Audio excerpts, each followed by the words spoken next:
5 মে শিল্পী সমিতি নির্বাচন। এবারে নির্বাচনে অংশ নিচ্ছে 3টি প্যানেল। শুরু হয়ে গেছে নির্বাচনী কার্যক্রম, পদপ্রার্থীরাও ব্যস্ত জনসংযোগে।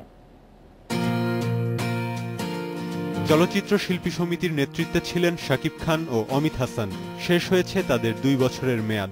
গঠনতন্ত্র অনুযায়ী চলচ্চিত্র শিল্পীদের স্বার্থ দেখার দায়িত্ব নিতে হবে নতুন কমিটিকে।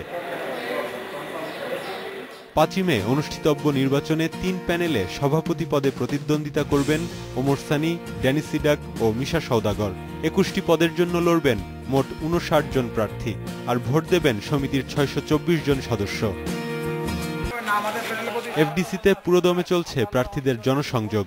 তুলে ধরছেন পুরনোদের অনিয়মের কথা, একই সাথে প্রতিশ্রুতিও দিচ্ছেন সাধারণ ভোটারদের।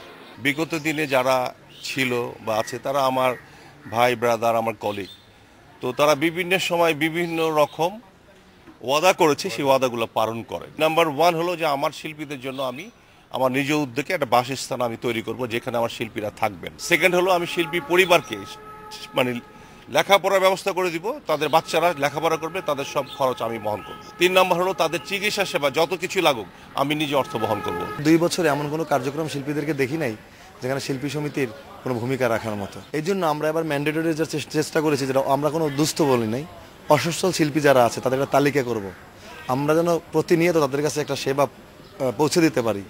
নতুন করে সমিতির কোন নেতৃত্ব দায়িত্ব নেবেন বাংলাদেশের চলচ্চিত্রাঙ্গন বদলে দেবার, তা জানা যাবে নির্বাচনের পরদিন 6 মে। ইয়াসিফ আকবর, ইন্ডিপেন্ডেন্ট নিউজ, ঢাকা।